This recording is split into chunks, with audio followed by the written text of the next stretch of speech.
प्यारी बेटी जनक की अवध को चली, प्यारी बेटी जनक की अवध को चली।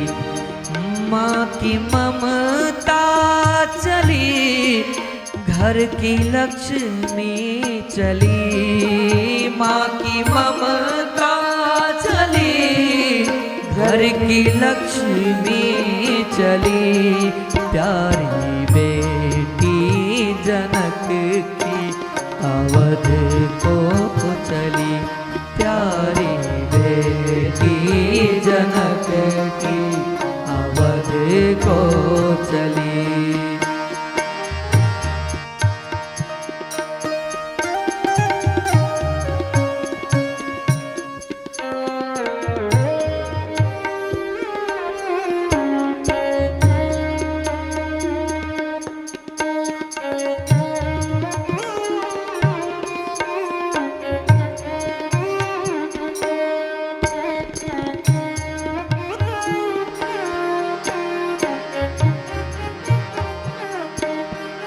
कौन कहता है ज्ञानी जनक है बड़े, कौन कहता है ज्ञानी जनक है बड़े।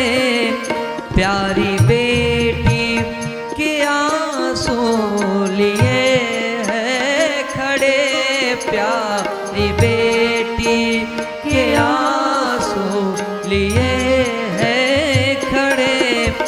माँ सुने ना की आँखों की, सुने ना की आँखों की पुतली चली, अवध को चली।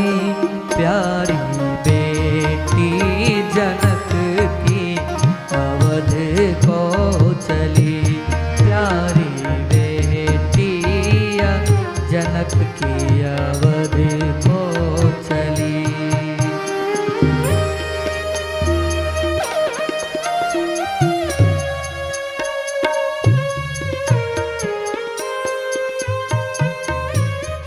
जानकी जी एक सोने के पिंजड़ा में तोता मैना सुख सारिका को पाल करके रखी थी बड़े दिनों से। यह तोता मैना दोनों जैसे किशोरी जी को देखती थी, कहती थी किशोरी सिया जानकी जानकी, ऐसे बोलते थे वो तोता मैना। आज तोता मैना ने कहा हे किशोरी, किसके सहारे मुझे छोड़ करके जा रहे, मुझे इस सोने में नहीं रहना है, मुझे भी लेकर के चलो। सुख सारिका जानकी जाए, कनक पिजड़न राखी पढ़ाए, पढ़ाती थी। और व्याकुल कहाँ वे देही, सुन धीरज परिहर ही न केही। कहते इस प्रकार से खग मृग जब विकल है, इंसान मनुष्यों की क्या दशा हुई होगी, इसका कल्पना करना भी बड़ा मर्म है। तोता मैना पुकारे सिया ओ सिया, तोता मैना पुकारे सिया ओ सिया, तोता मैना पुकारे सिया ओ सिया। बंदे पिंजड़े में क्यों तूने मुझको किया, बंद पिंजड़े में क्यों तुमने किया। आज उड़ जाते हैं, आज उड़ जाते हैं हम भी अवध की गली, हाँ अवध की गली। प्यारी बेटी जनक की अवध की चली, प्यारी बेटी जनक की अवध को चली।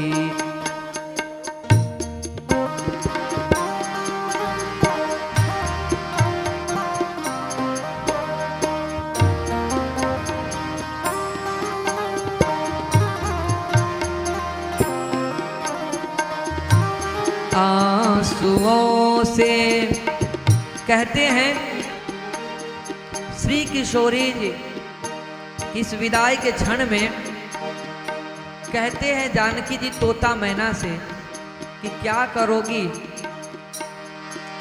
तोता रो नहीं ना रो सारिका, तोता रो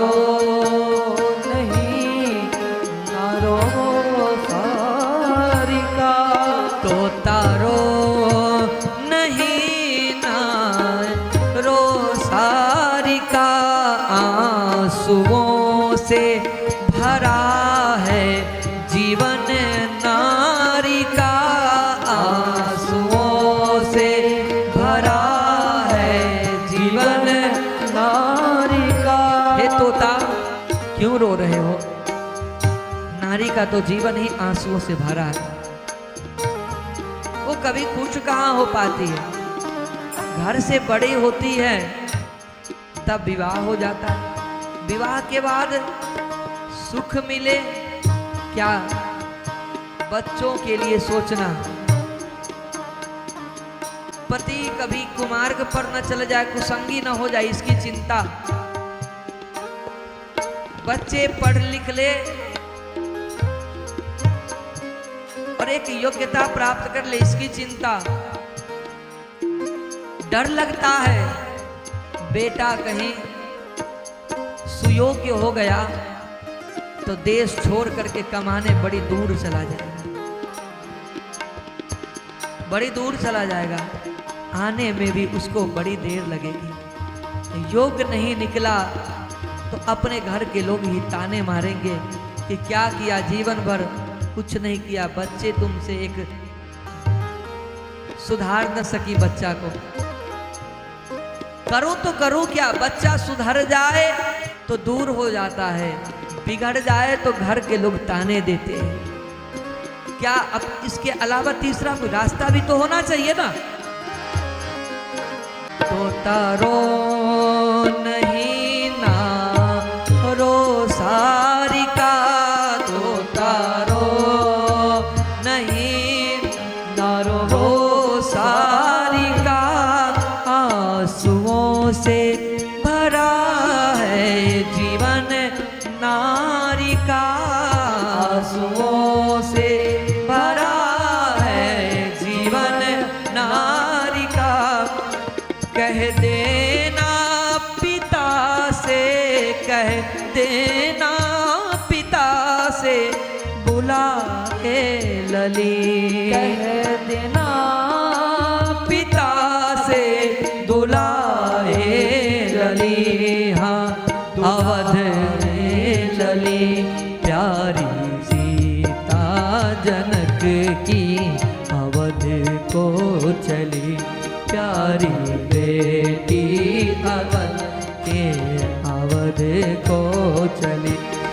माँ की ममता चली, माँ की ममता चली, घर की लक्ष्मी चली, घर की लक्ष्मी चली, प्यारी बेटी जनक की, अवध को चली प्यारी बेटी जनक। जब डोली में बैठ कर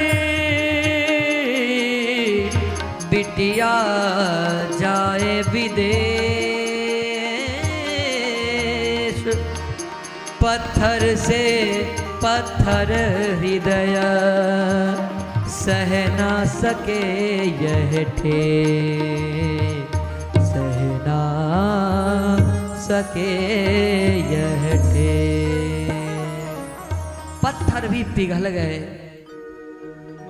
जनक जी डोली के पीछे पीछे जाते हैं, फिर एक बार देखते हैं, फिर पीछे पीछे होते, फिर दौड़कर भागते हैं आगे देखने के लिए। ये दृश्य देख करके हृदय नहीं थमा। आज जनक जी के आंखों में ऐसा लगता है कि जैसे आंखें फाड़ करके एक आंसुओं का सैलाब आएगा और सब डुबो ले जाएगा, सब कुछ डुबो के ले जाएगा। इतने यत्नों से बेटी को पाला। बेटी को पालन करना आज के समय में बड़ा कठिन है। बच्चों को पालन करना बड़ा कठिन है। आज के समय में ये डिबेट थ्योरी है, डिबेट लिस्टन थ्योरी है। यहाँ पर बहसों की बात है, यहाँ बहस चलते हैं। यहाँ पर कोई किसी को सुनना कहना नहीं, बहस। तुम क्या कह रहे हो हमें नहीं पता, हम क्या कह रहे हैं ये सुनो। तो पहले आज से 40-50 साल इस भारत के घरों में बड़ा भाई या पिता एक कोई बात को कह देता था, सबको मानना पड़ता था। धीरे धीरे वो समय गया, दूसरा चरण आया जिसमें बाप को तो नहीं पर फिर भी कुछ बच्चे मानते थे। तीसरा चरण आया जब बच्चों ने कहा हम किसी का नहीं मानते, सुनो सबका करो अपना।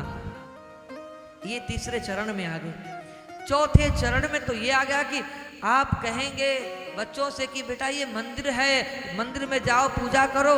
अच्छा किस लिए? कहा भगवान जी हैं, भगवान का पूजा करो। किस लिए पूजा करो? कहा भगवान आशीर्वाद देंगे तो तुम आगे बढ़ोगे। अच्छा तो क्या भगवान को मैं पैर नहीं छूऊंगा, प्रणाम नहीं करूंगा तो क्या वो आशीर्वाद नहीं देंगे? अरे बेटा आगे बढ़ोगे तो क्या मैं आगे नहीं बढ़ूंगा आशीर्वाद नहीं देंगे? तो अब देते रहो जवाब, कोई जवाब नहीं है। तो क्या हुआ कि बच्चों को पालना बड़ा मुश्किल सा हो गया। पहले बच्चे बड़े होते थे, माता पिता को गर्व होता था कि अब विवाह होगा, बच्चे हमारे बड़े होंगे, बड़ा एक अलग सा अनुभूति होती थी। पर आज डर लगता है कि घर से बाहर ऐसे ऐसे हिंसक मनुष्य, हिंसक जीव जो होते, पहले चील होते थे ना आकाश में, गिद्ध, ये सब डेथ बॉडी को खा जाते थे नोच कर। पर आज के ऐसे मनुष्य योनि में जीव, ऐसे ऐसे चील है, गिद्ध है जो जीते जिंदा खा जाते हैं। इन सब से बड़ा डर लगता है बचाना। बड़े होने पर डर लगता है कैसे बच्चों को छोड़ करके बाहर भी जाए। इन सब बड़े यत्नों से बेटे को पालना होता है।